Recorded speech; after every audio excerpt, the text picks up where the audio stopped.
Hello, you Algebra 2 students who have transferred over. Let's go over 3.4. This is the section that is just not the most enjoyable section, but we will work through it. So I'm going to do maybe a few videos here, and the first video that we're going to go over are just these exponent rules that you should have learned in middle school, but we're going to be applying them to rational exponents, which means we'll have exponents or fractions.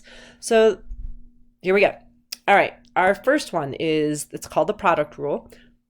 And it basically says if you're just multiplying with the same base, that you can add the exponents. So a really good example of that is if I have 2 to the third times 2 to the fifth, that just means I have 3 2's multiplying, then 5 more multiplying. So rather than keeping them all separate, I can just turn it into 2 to the 8th, which I could simply get if I just add my exponents. So same base, and there's multiplying, you may add the exponents. And then we have its counterpart, which is called the quotient rule. So same idea, but we're dividing. So it just says if I have, for instance, 2 to the third and 2 to the fifth on top, that 3 2's are on the numerator, 5 are in the denominator. And when you have things that are multiplying, you can consider them factors, that you can cancel out common factors between the numerator and denominator and get your answer that's left. So in this case, I would have 2 squared in the denominator, which I could simply get by subtracting the exponents instead. The main thing to think of is when you have a choice of a numerator and a denominator, should your 2's end up, these will end up in the numerator because I had more 2's, and when this whole canceling thing happens, again, I have more 2's, that's where they would likely end up. All right, the last big rule is called power of a power. So I'm going to kind of squish this over here. So if I have something to a power and then all of that's to a power, remember this exponent says I've got 3 of these 2 to the seconds, which means I have 2 2's multiplying and another 2 2's multiplying and another 2 2's multiplying, which I end up having 6 altogether, which I could simply get by multiplying the exponents. So do you add the exponents, do you subtract the exponents, or do you multiply the exponents? All right, finally, the power of a product rule is actually really similar. Whoops. These two are pretty similar, I think, in rules, because all that happens is if you just have a couple of things in there, that exponent just distributes to both those things in there, not just the one thing. And then if it's in a fraction division, then it would do the same thing. That's all. So these all kind of tie together. But the big three are, do I add the exponents? Do I subtract the exponents? Do I multiply the exponents? Some other ones that are good to know, anything to a 0 power is 1. If you see a negative exponent, it moves, and once it moves, it's not negative. So if it is in the bottom like this, then once it moves, it moves to a numerator position and it's not negative. And the last one is kind of the new rule, and we will talk about that one in a little bit. So when we get into problems like this, I'm not going to do all of these examples. They can be a little overwhelming in the beginning. So what I tell the students, we can just organize them. And so you heard me talk about this in warm-up. We call this the houses. So I make a top floor and a bottom floor, and I'll make 2 rooms, one for the numbers and one for the p's, and I just go left to right and I put them in the top or the bottom according to their house. So my first house will go for the numbers and my second house will go for all the p's. So when I start with this 4, that will go in the numerator, but this p here is going to move because that's what the negative exponent says. Okay, moving to the denominator, I just go 1 row at a time. I move left to right, that goes down here. This p to the 0 goes here. This 2 goes into this house, and this p to the 0 goes here. So when I'm done, I actually have 2 smaller problems instead of a bigger problem. So the first thing I can do is realize this is 4, and then in this house, 4 divided by 4 gives me 1. And then in this house, when I combine these together, because they're all multiplying, I'm just going to add my exponents of 1 plus 0 plus 0, and I get p to the first. Oops. Not writing that correctly. 1 over p to the first. So if we try the next one, let's do the one below it. So again, I'll make a house for my numbers. And for my r's, -4 is going to stay in the top because it's not a negative exponent. Only negative exponents move. This r will stay. I'm going to give it its exponent. I want you to be able to see all the exponents, especially in the letters. -3 will be in the bottom. R3 will be in the bottom. -2 will be in the bottom. Again, those -4, -3, -2 do not move because they're not negative exponents, and this r to the 4 will stay there.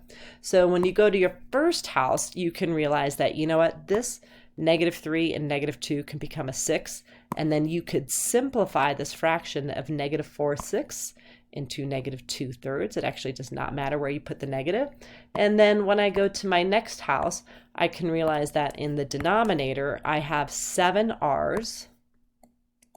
And now what I'll do is I'll take, because this is division, and I'll subtract them. So I'm going to have 6 r's when I'm done, but they're going to be in the denominator because there were more r's. And when you go through this whole canceling out process, like I showed you here, that's where the extras would have ended up. So let's take a look at ones that have parentheses. So with the parentheses, let's see if I can zoom in here. It's actually pretty important for you to realize that everything has an exponent even if you don't see it. So this 2 has an invisible exponent of 1, so does the x, and so does this 2. And so what we want to do first is, if you have parentheses, is deal with the parentheses. So this exponent will distribute to the exponents. And then what I get as far as my numerator goes, my new numerator is 2 to the 4th power, x to the 4th power.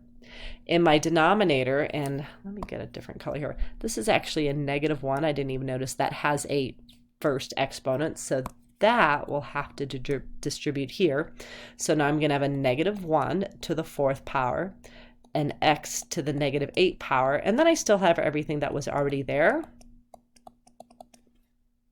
And now I'm going to make my houses. So I'll make a house for the numbers, a house for the x, and if there's a negative exponent, I'm going to move it. So 2 to the 4th, just leave it there. X to the 4th can stay in the top floor.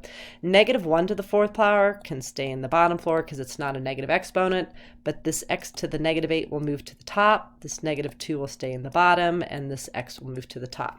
So the part that's probably easier to do is this, because I can just add up all those x's, and when I'm done, I'll have 13 x's in the numerator. As far as the bottom goes, let me get a different color here. 2 to the 4th is 16. -1 to the 4th power is 1, and -2 to the 1st power is -2. And this just becomes 16 over -2, which is a -8. And I hope that made sense. So let's try one more. If you think you got it, then just watch or try to fast forward a little bit. So again, I'm going to make sure everything has its visible exponent.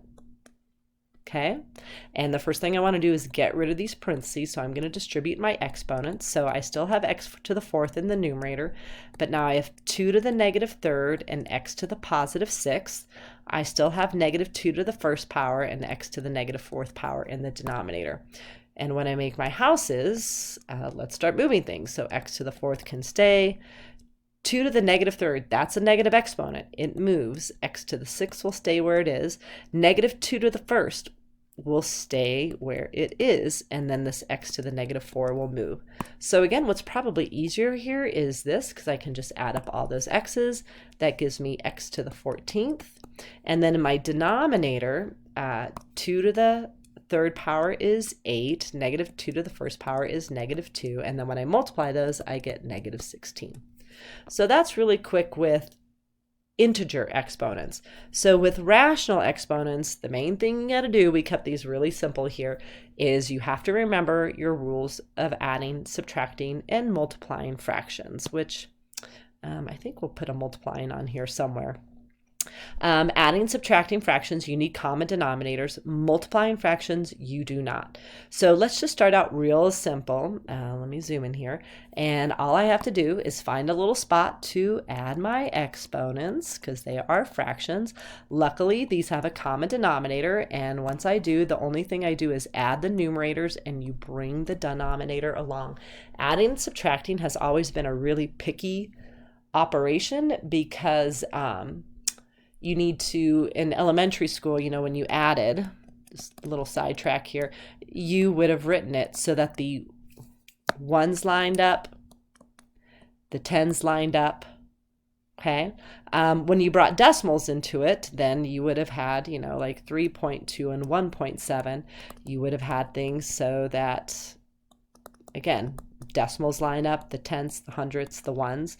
And then with fractions, you need common denominators in order to add them. When you add terms, you need like terms. I can make that 8x, but I could never make this into, 8x cubed or 8x squared or anything. So adding and subtracting has always been this just picky thing.